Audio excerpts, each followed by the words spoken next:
Most of us have heard that phrase, start with why, and I agree. So if it's so important, why is it so hard to find your why?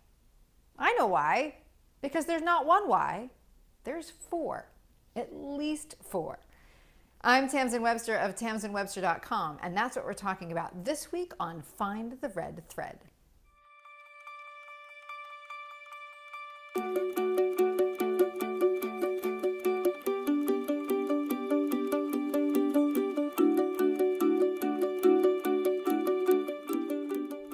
If you've ever tried to find your why, tried to find your singular purpose, your singular passion, then, well, if you're anything like me, that wasn't easy. And it wasn't easy because, well, I don't like to get pinned into one thing. And it wasn't until I had a conversation with my friend Nilofer Merchant where she really said something that cleared it up for me. She said, change doesn't happen unless we understand the context in which it happens. In other words, our why of doing something is contextual. So we always have to understand the context in order to find our why.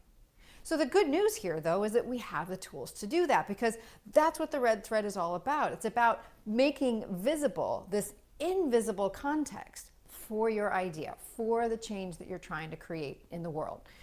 So how do we find all of those whys? Well, if we look at it, I think you can probably find them in any order, but there are four to find. The first, and it may be the easiest one to answer, is why are you doing this? Why do you want to get your idea out there? Why do you want to start a business? Why do you want to develop a new talk? Why do you want to get this message out to your employees or staff? So you're looking for here the outcomes that you are looking for personally. What are the things that are coming back to you as a result? Is that more customers? Is that more awareness? Is that higher speaking fees?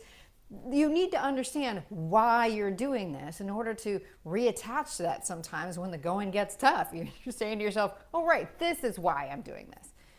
Now, the second why to make sure that you have an answer to is, why would other people care? Now, this is, in the red thread method, the goal statement. This is what your audience, your customers, your prospects want that your idea can readily help them get. Now, it's not the deeper underlying thing. Remember, that's something else. That's going to come as a result of the method. You really understand why they would look for you, why they would care. So what is the unmet need that you're meeting, that they know about? What is the goal you're helping them achieve? What is the problem they're trying to solve, that they're looking to solve? That's the second why. Now, the third why is why you think people haven't been getting that yet. So this is the why of the problem statement in the red thread method. It's the why of incomplete perspective. It's the thing that you see that other people don't seem to see. It's the why you see the world in a different way. So it's this perspective that explains why other people's approaches either don't make sense to you or don't make sense to the people whom you're for.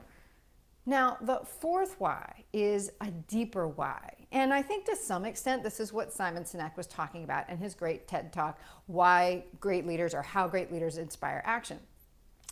The why in this case is why the problem bothers you so much. Yes, of course, this is the idea statement, but what is it? What do you believe? What do you know to be true about the world as you see it, about the problem you're trying to solve, about the people that you're serving? Why does it bother you? What is that core belief? See, in any given situation where you're trying to make a change, it's all four of those whys that create the context. Why you're doing it, why they would care, why you think that there's a different way to get there, why you see a different way to get there, and why you care about that different way. When those things all add together, the change became clear to you in the past, and it will become clear to other people in the future. So if you're trying to find your why, or you're just trying to explain your why to other people, make sure that you have found all four, and they'll understand exactly why to find your idea irresistible. I'm Tamsen Webster of tamsenwebster.com. Thanks so much for watching this episode of Find the Red Thread.